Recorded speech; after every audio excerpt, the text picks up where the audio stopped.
अविनाशी तु ततविधि येन सर्वम इदम ततम विनाशम अव्यय अस्य न कंचित कर्तुम अर्हति।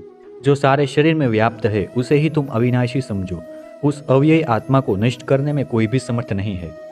तात्पर्य, इस श्लोक में संपूर्ण शरीर में व्याप्त आत्मा की प्रकृति का अधिक स्पष्ट वर्णन हुआ है।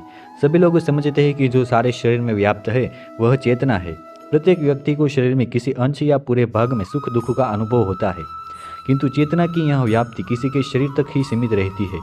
एक शरीर के सुख तथा दुख का बोध दूसरे शरीर को नहीं हो पाता। फलतः प्रत्येक शरीर में व्यष्टि आत्मा है और इस आत्मा की उपस्थिति का लक्षण व्यष्टि चेतना द्वारा परिलक्षित होता है।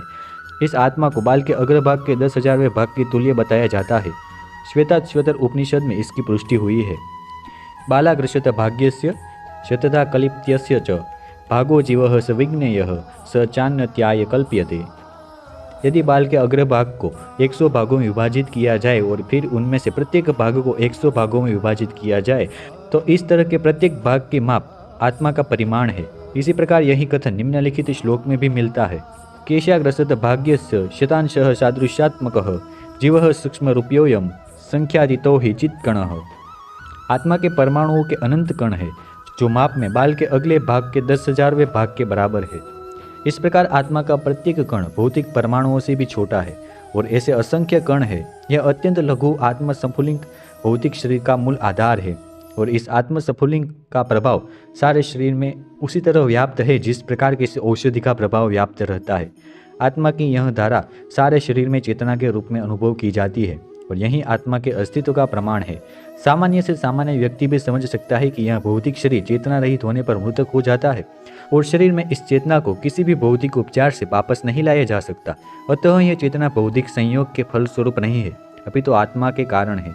मुंडक उपनिषद में सूक्ष्म पारिमाणिक आत्मा की और अधिक विवेचना हुई है। शोणुरात्मा चेतसा विदितव्यो यस्मिन् प्राणः पंचधा संविवेश प्राणश्चितं सर्वमौतं प्रजानां यस्मिन् विश्रुद्य विभत्येष आत्मा।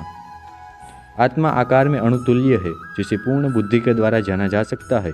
यह अणु आत्मा 5 प्रकार के प्राणों में तैर रहा है। प्राण, अपान, व्यान, समान तथा उदान। यह हृदय के भीतर स्थित है और देवधारी जीव के पूरे शरीर में अपने प्रभाव का विस्तार करता है।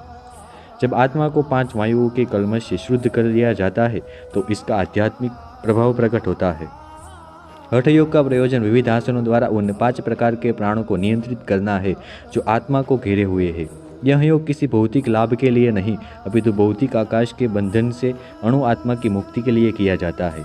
इस प्रकार अणु आत्मा को सारे वैदिक साहित्य ने स्वीकारा है और प्रत्येक बुद्धिमान व्यक्ति अपने व्यावहारिक अनुभव से इसका प्रत्यक्ष अनुभव करता है। केवल मूर्ख व्यक्ति ही इस अणु आत्मा को सर्वव्यापी विष्णु तत्व के रूप में सोच सकता है।